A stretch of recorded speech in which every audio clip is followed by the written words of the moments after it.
अखिलेश यादव की तरफ से बड़ा बयान दिया गया है। वो यहाँ पर केशव प्रसाद मौर्य को घेरते हुए दिखाई दिए। उन्होंने ये कहा कि बीजेपी में कुर्सी की लड़ाई इस वक्त चल रही है।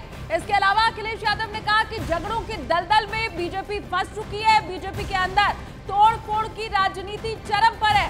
उत्तर प्रदेश में समाजवादी पार्टी के गुंडा राज की वापसी असंभव है, ये केशव प्रसाद मौर्य ने जवाब दिया। ये भी केशव प्रसाद मौर्य ने कहा कि 2027 विधानसभा चुनाव में 2017 को बीजेपी दोहराएगी। यूपी बीजेपी के अंदर जो खींचतान मची थी उसे अखिलेश यादव ने लपक लिया और इस मौके पर क्या हुआ देखिए। अखिलेश यादव ने बीजेपी में कुर्सी की लड़ाई का दावा कर दिया। इसके साथ ही बीजेपी के अंदर तोड़फोड़ की राजनीति का भी उन्होंने आरोप लगा दिया। केशव प्रसाद मौर्य ने अखिलेश यादव के इस बयान पर तुरंत पलटवार किया। केशव प्रसाद मौर्य ने कहा कि उत्तर प्रदेश में समाजवादी पार्टी के गुंडा राज की वापसी अब असंभव है। अब देखिए किस तरह से समाजवादी पार्टी और बीजेपी एक दूसरे को घेरती नजर आ रही है। पलटवार वार सब कुछ हो रहा है। रिपोर्ट में आपको दिखाते हैं। उत्तर प्रदेश बीजेपी में जारी घमासान के बीच समाजवादी पार्टी बीजेपी पर हमलावर हो गई है। समाजवादी पार्टी के अध्यक्ष और पूर्व मुख्यमंत्री अखिलेश यादव ने इशारों ही इशारों में बीजेपी और योगी सरकार पर निशाना साधा।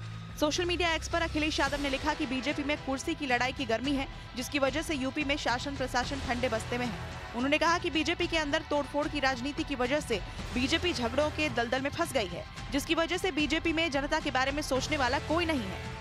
वहीं अखिलेश यादव के बयान पर यूपी के डिप्टी सीएम केशव मौर्य ने जबरदस्त पलटवार किया।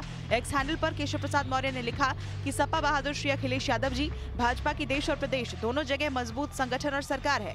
सपा का पीडीए धोखा है। इसके साथ ही केशव प्रसाद मौर्य ने लिखा, यूपी में समाजवादी पार्टी के गुंडा राज की वापसी असंभव है। बीजेपी 2027 विधानसभा चुनाव में 2017 दोहराएगी।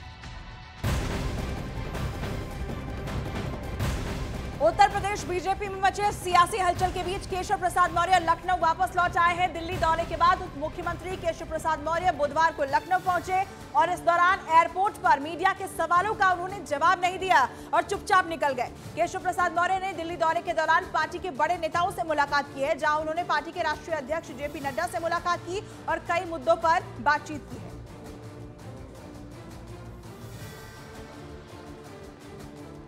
और देखिए उधर कांग्रेस ने बीजेपी के ऊपर हमला बोला। आरोप ये लगा दिया कि बीजेपी के अंदर लावा काफी दिनों से धधक रहा था, जो कि फूट अब गया है। वहीं कांग्रेस के आरोप पर बीजेपी ने जल्द ही विपक्षी गठबंधन के टूटने की आशंका जता दी है।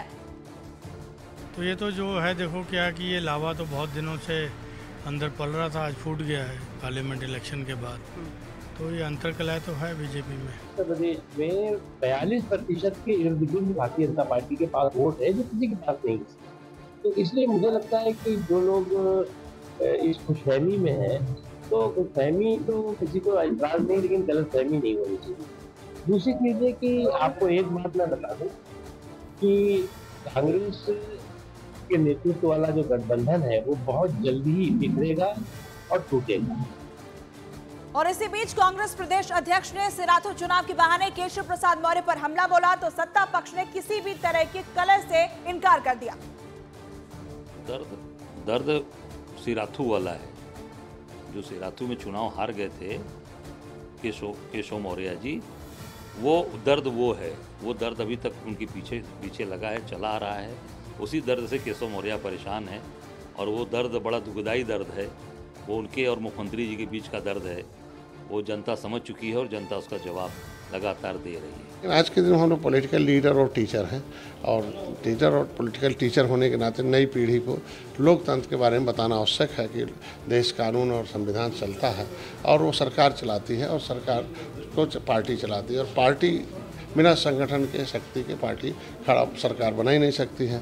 तो संगठन कार्यकर्ता होता है। ये तो सबको नई पीढ़ी को बताना ही पड़ेगा कि सर्वोपरि जो है वो कार्यकर्ता जमीन पर है, भाग विधाता गांव में रहता है, विचारधारा वो लेके जाता है। ये तो सार्वभौमिक है।